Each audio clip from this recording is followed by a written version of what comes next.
வணக்கம், வாழ்க வளத்துடன். என்னோட பேர் ராஜபூபதி, நிறுவனம் மற்றும் பயிற்றுனர் ரேடியோ ஏஎஸ் அகாடமி. ஸோ இன்னைக்கு ரெண்டு விஷயத்தை பற்றி நான் இந்த காணொலியில் பேச போகிறேன். ஸோ ஒன்று வந்து பார்த்தீங்கன்னா, ஏன் இந்த 2024 குரூப் 2 குரூப் 2A ப்ரிலிம்ஸுக்கு வந்து நார்மலைசேஷன் தேவை.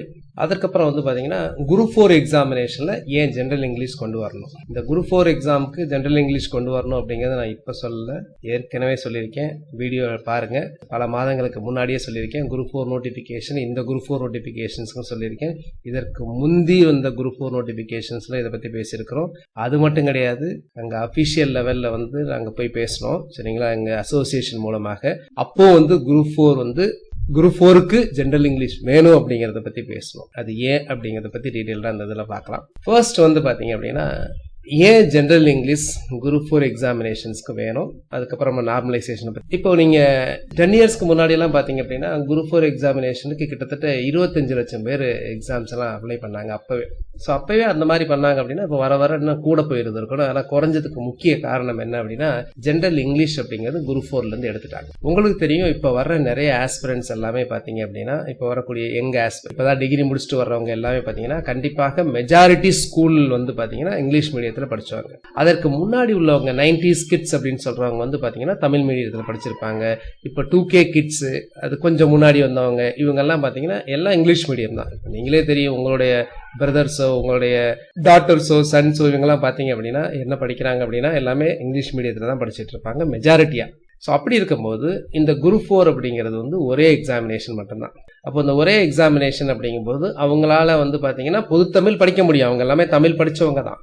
ஆனால் அந்த பொதுத்தமிழில் வந்து ஒரு 95க்கு மேலேயோ ஒரு காம்படிட்டிவ் ஆஸ்பெக்ட், சரிங்களா, ஒரு காம்படிட்டிவ் ஆஸ்பெக்டில் அவங்களால படிப்பதற்கு முடியாது. அதுலேயே சில ஜென்ரல் இங்கிலீஷ் ஸ்டூடெண்ட்ஸ் வந்து 95 எடுக்க முடியும், பட் எல்லாராலேயும் முடியாது. ஸோ அதனால் அவங்களுக்கு ஒரு ஜென்ரல் இங்கிலீஷ் அப்படின்னு இருந்தால் நல்லது அப்படிங்கிறது தான் போன தடவை நான் சொல்லியிருந்தேன். இந்த வீடியோ கூட இதில் கொடுத்துருக்கேன் பாருங்கள். அப்படி ஜென்ரல் இங்கிலீஷ் வச்சா கூட, குரூப் 4ல் வச்சா கூட, இப்பவே நான் சொல்றேன், சரிங்களா, குரூப் 4ல வச்சா கூட ஒரே மாதிரி ஸ்டாண்டர்டா கொஸ்டின் செட் பண்ண முடியாது. அப்படி வைக்கும் போது குரூப் 4 ஜென்ரல் இங்கிலீஷ்ல வைக்கும் போதும் அவங்களுக்கு நார்மலைசேஷன் வந்து கண்டிப்பாக எம்ப்ளாய் பண்ணணும். அப்படி இல்லை அப்படின்னா அது ரொம்ப கஷ்டமாயிடும். இப்போ வந்த பிரச்சனை மாதிரி. இப்போ நம்ம இந்த இஷ்யூக்கு வரும். இந்த தேர்வில் நார்மலைசேஷன் ஏன் தேவை அப்படிங்கிறது எல்லா தரவுகளையும் நீங்கள் அனலைஸ் பண்ணி பார்த்தீங்கன்னா, எல்லாருமே எடுத்த அந்த தரவுகள், அது போலில் எடுத்த தரவுகளாக இருக்கலாம், அதுக்கப்புறம் கூகுள் ஃபார்மில் எடுத்த தரவுகளாக இருக்கலாம், அதெல்லாம் நீங்கள் பார்க்கும்போது நிறைய பேர் மெஜாரிட்டி இந்த 160க்கு மேலே எடுத்தவங்க. இந்த மாதிரி 160க்கு மேலே எடுத்தவங்கலாம் நிறைய பேர் ஜென்ரல் இங்கிலீஷ் தான். அதே மாதிரி 155 150க்கு மேலே எடுத்தவங்களே வந்து பார்த்தீங்கன்னா அந்த ரேஷியோ வந்து பார்த்தீங்கன்னா ஜென்ரல் தமிழோட ஜென்ரல் இங்கிலீஷ் வந்து அதிகம். இப்போ நமக்கு தெரியும் இந்த மாதிரி தேர்வுகளில் ஒவ்வொரு மதிப்பெண்ணும் எவ்வளவு முக்கியம் அப்படின்ட்டு. ஸோ அப்போ இது ஓவராலாக நீங்கள் அந்த கோரிலேஷன் பண்ணி பார்த்தீங்க அப்படின்னா 5 முதல் 10 கேள்விகள் வந்து வித்தியாசப்படும். நமக்கு தெரியும் ஒரே ஒரு கேள்வியில நமக்கு வந்து ஒரு ப்ரிலிம்ஸ் கிளியர் ஆகலாம், ஆகாம போகலாம். அப்போ இந்த 5 முதல் 10 அப்படிங்கிறது ஒன்றும் கிடையாது. டிஎன்பிஎஸ்சி இதை அனலைஸ் பண்ணி பார்த்தாலே அவங்களுக்கே தெரியும். அடுத்து டிஎன்பிஎஸ்சி சொன்னாங்க, அது மாதிரி டிஎன்பிஎஸ்சி வந்து ஏற்கனவே நாங்கள் இதை வந்து நோட்டிஃபிகேஷனில் எதுவுமே சொல்லலை, அதனால நாங்கள் பண்ண முடியாது அப்படின்லாம் கிடையாது. நோட்டிஃபிகேஷன்ஸில் சொன்னால் தான் பண்ண முடியாது அப்படிங்கிறதான் கிடையாது. நோட்டிஃபிகேஷன் சொல்லக்கூடிய நிறைய விஷயங்களை பண்ணுறது கிடையாது. இப்போ ஒரு எக்ஸாம்பிளுக்கே சொல்லுங்களேன், எக்ஸாம்பிளுக்கு எல்லாருமே கேட்குற மாதிரி தான் நானும் கேட்குறேன். எல்லாருமே 10வது தரம் அப்படின்னு தான் சொல்கிறாங்க. 10வது கல்வித்தரம் அப்படின்னு சொல்லும்போது அது 10வது கல்வித்தரம் தான் இருக்கா? அதே மாதிரி குரூப் 4 தான் நினைக்கிறேன்.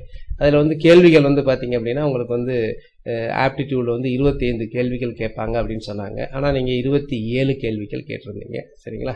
ஸோ அப்போது இந்த மாதிரி நிறைய விஷயங்கள், இது வந்து ரொம்ப முக்கியமானது இஷ்யூ. நீங்கள் நார்மலைசேஷன் அப்படிங்கிறது ஒரு சயின்டிஃபிக் மெத்தட்.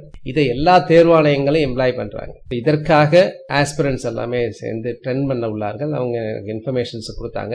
வர சண்டே செப்டம்பர் 29th வந்து மார்னிங் 11 AM வந்து அதை ட்ரெண்ட் பண்ணுறதா விட்றாங்க. ஸோ அதை பற்றி டீட்டெயில்ஸ், அந்த ட்ரெண்டிங், அந்த ஹேஷ்டேக் என்ன, அதை பற்றி டீட்டெயில்ஸ், அதுக்கப்புறம் வந்து பார்த்தீங்கன்னா ஒரு டெலிகிராம் சேனல் அதுக்காக வச்சுருக்கிறாங்க. ஸோ அதனுடைய லிங்க் ஒன்றும் கிடையாது, நீங்கள் சர்ச் பண்ணி பாருங்கள், justice for general Tamil students அப்படிங்கிறது ஆட்டோமேட்டிக்காக வரும். ஸோ அதில் நீங்கள் ஜாயின் பண்ணிடுங்க. அது எல்லாமே டிஸ்கிரிப்ஷனில் இருக்கும், பாருங்கள். ஸோ இந்த நார்மலைசேஷனுக்காக நான் குரூப் 4 ஜென்ரல் இங்கிலீஷ் கேட்கல. ஜென்ரல் இங்கிலீஷ் வந்து ஏற்கனவே குரூப் 4க்கு வேணும் அப்படிங்கிறத நான் தொடர்ச்சியாக வீடியோ போட்டிருக்கேன். பார்க்காதவங்க பார்த்துக்கோங்க. அதே மாதிரி இந்த நார்மலைசேஷன் அப்படிங்கிறது வெறும் ப்ரிலிம்ஸ்க்கு மட்டும் கிடையாது, மெயின்ஸுக்கும் தேவை. சப்போஸ் மெயின்ஸுக்கு வந்து ஜென்ரல் இங்கிலீஷ் வந்து டஃப்பாக கூட கேட்கலாம். ஆங்கிலத்திலையும் கிராமர் கொஸ்டின்ஸ் எல்லாம் டஃப்பாக கேட்க முடியும். அதே மாதிரி பொது தமிழில் ஈஸியாக கேட்க முடியும். ஸோ அப்படி இருக்கும்போதும் கண்டிப்பாக நார்மலைசேஷன் கொண்டு வரணும். ஏன்னா இது கூட ப்ரிலிம்ஸ்ல இருந்து குவாலிஃபை ஆகி மெயின்ஸ் போகிறது. பட் அது அப்படி கிடையாது. மெயின்ஸுங்கிறது வந்து அந்த தேர்வை மட்டுமே வச்சு உங்களுக்கு வேலை வழங்கப்படும். இப்படி இருக்கும்போது கண்டிப்பாக நார்மலைசேஷன் பண்ணணும். ஒரே மாதிரி ஸ்டாண்டர்டாக தமிழ்லையும் ஆங்கிலத்திலையும் கேள்விகள் எடுக்க சான்ஸே கிடையாது. நன்றி. அடுத்த காணொலியில் பார்ப்போம்.